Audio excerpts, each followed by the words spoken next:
Okay. So next thing is perfectly elastic collision. We discussed in previous page about one-dimensional collision, momentum conservation. Already we got the equation, right? And now we are talking about perfectly elastic collision. Remember, this is all coming under heading of one-dimensional collision.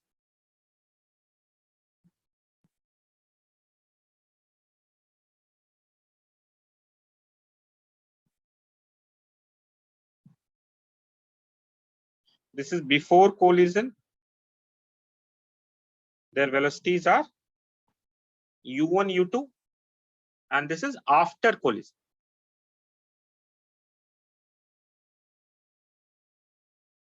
So after collision, their velocity is becoming v1 and v2. Okay.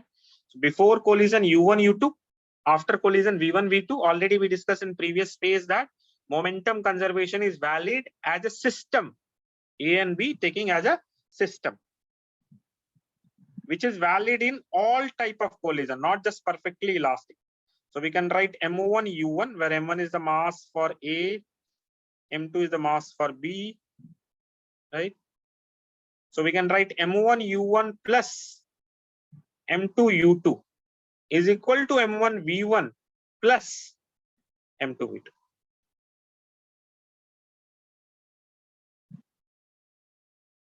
Okay. So this is most fundamental conservation of momentum. Remember, taking left to right direction positive. This is equation 1. Valid in all types of collision. Again, I'm saying, because this is most fundamental law of collision, momentum conservation. Remember, we are talking now perfectly elastic collision. Perfectly elastic. Okay. Perfectly elastic. Now, for perfectly elastic collision,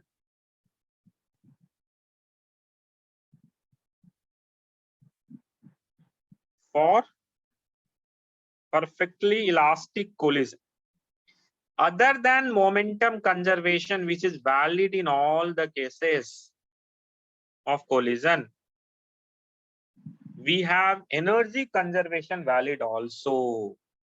Meaning of that is there is no loss of kinetic energy here. It is perfectly elastic collision.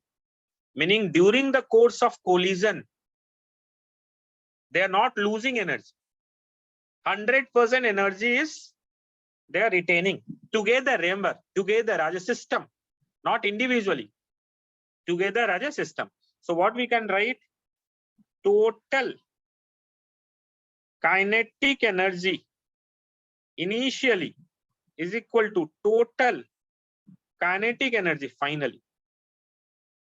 Okay. So for perfectly elastic collision, total kinetic energy initially will be equal to total kinetic energy finally.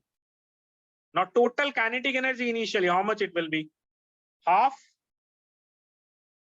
M1 U1 square plus half M2 U2 square is equal to half M1 V1 square plus half M2 V2 square.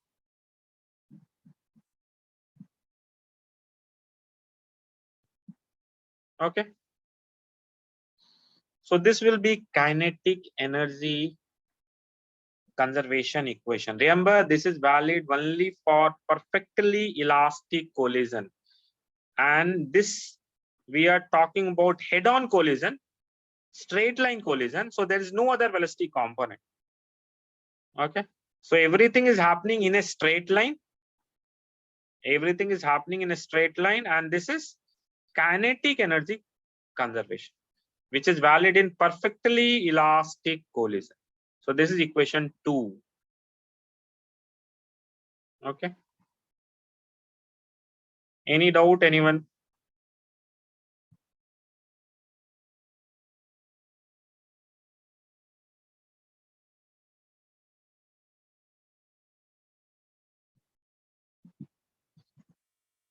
No. In this case, suppose U1, U2 is given.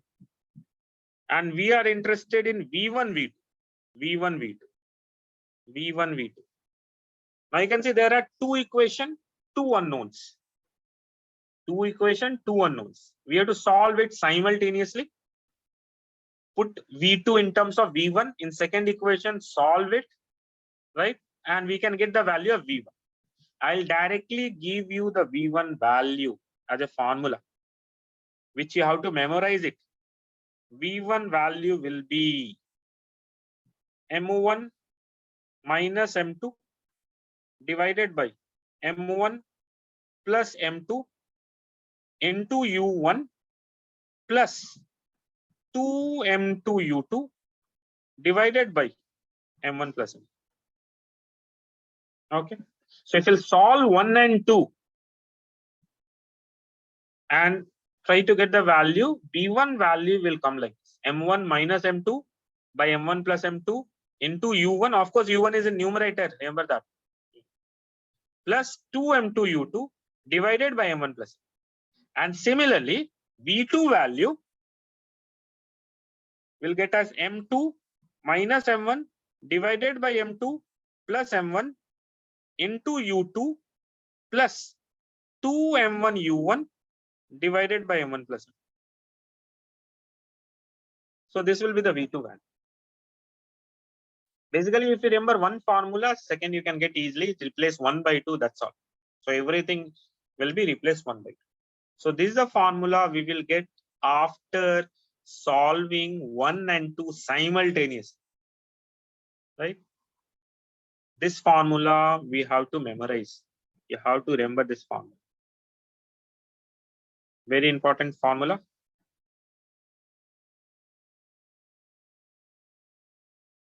Okay. Because many questions are asked perfectly elastic collision. They will give U1, U2. And they will ask us V1 and V2. Again, I'm reminding one thing. We have taken this direction as positive.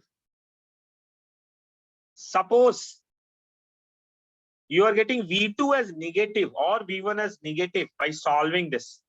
Meaning of that is direction of V1 is in the opposite. Similarly, suppose U2 is in the opposite direction. If M2 is moving towards M1, then we'll put U2 as negative. So according to the direction of U1, U2, V1, V2, plus minus sign can be used here to solve it. If V1, V2 is unknown quantity, we should not put any sign. Remember that.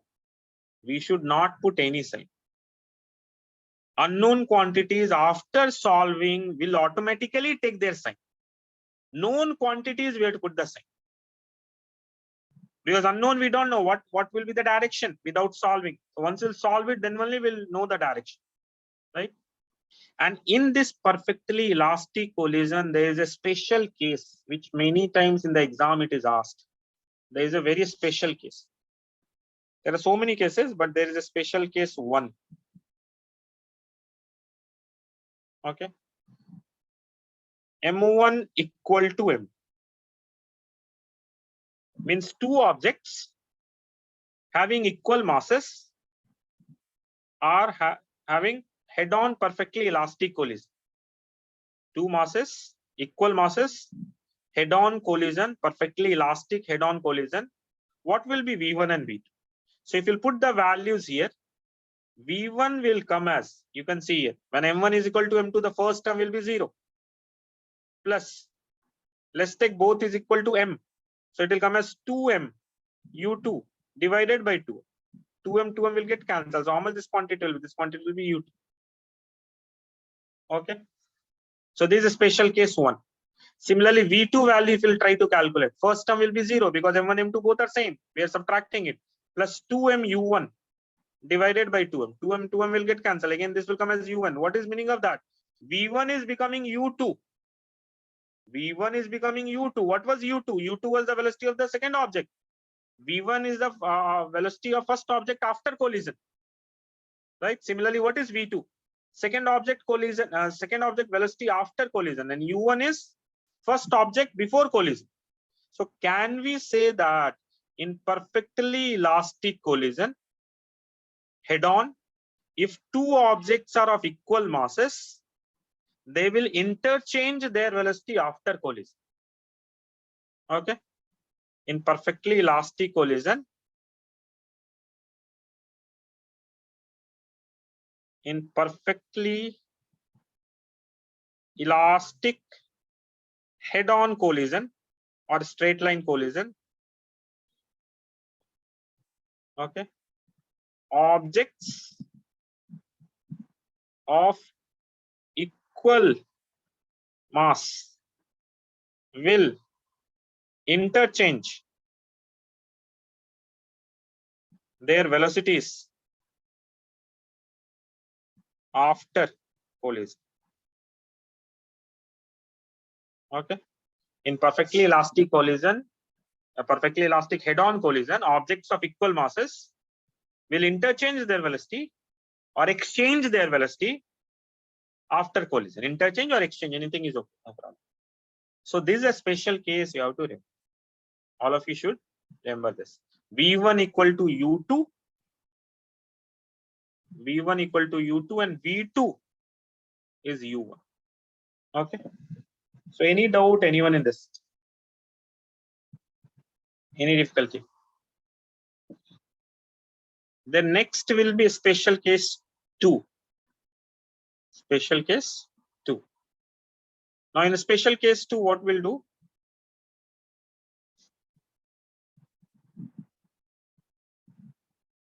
We'll take one as very heavy object.